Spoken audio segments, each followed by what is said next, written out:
This we know. The earth does not belong to us.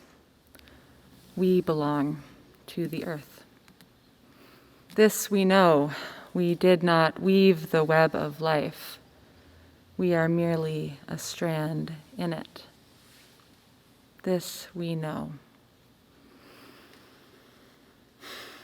Another thing we know now is that those beautiful words that our soloists just performed, words that for years have been attributed to a famous 1854 speech by Chief Seattle, a historic indigenous leader from the Pacific Northwest.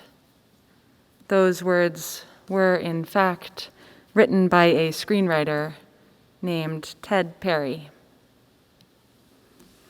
Perry's words, made famous by a TV movie in the 70s, have since made their way into books and onto environmental blogs.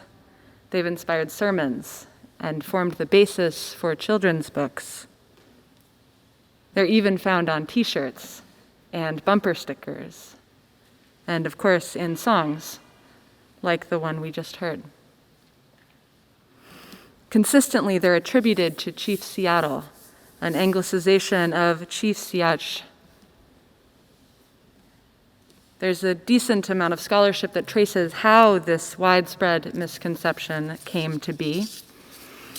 Chief Siach did give a passionate speech in 1854, responding to pressure for his people to cede their land to the U.S. government.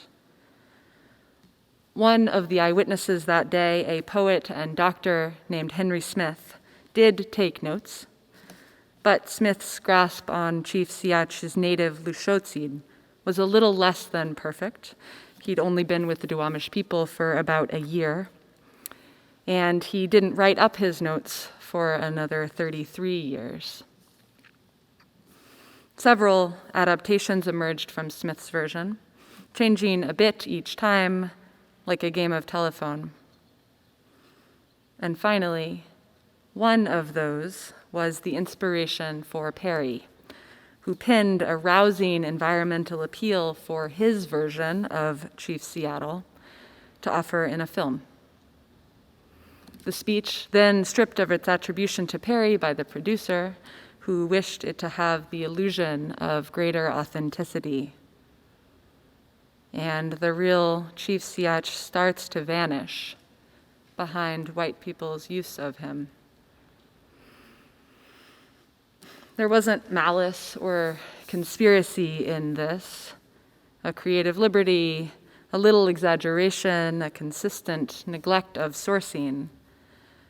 But this chain of seemingly innocuous decisions, situated in unchecked bias and devoid of critical context, together proved painfully consequential, reducing a historic indigenous leader to a cinematic caricature. It's not a pattern we want to repeat. There's no doubt that the picture of Chief Seattle painted in Ted Perry's speech is an appealing one. The very ubiquity of these words speaks, I think, to some kind of collective longing for a grounded, prophetic voice on behalf of our planet, some older wisdom that could carry us through this time of climate disruption. It hints, too, at the appeal of a visionary indigenous leader, maybe even an unspoken desire to know and to mourn for what we all know or suspect was lost in the brutal genocide of the indigenous peoples of these lands. All of this brings so many good questions to the fore, doesn't it? Just this one example, this one grappling. All of the habits to break, all the questions we need to ask, the levels of accounting our nation will need to do for a truly honest telling, an honest relationship with our past. Rather than putting Chief Siach up on a pedestal, creating some kind of fictionalized account of his life and his words, what if we name what we do know and start there? How Chief Siachu's people were ravaged by smallpox, measles, and other diseases introduced by Europeans in the 80 years after contact. Or the treaty that was signed a year after Siachu's historic 1854 speech, in which his people did cede the land we now know as Seattle over to the US government. Or the larger history this all ties into of the United States' systematic dispossession of peoples from their land. And we know that Chief Siachu's story does not end with that speech, or even with his death in 1866.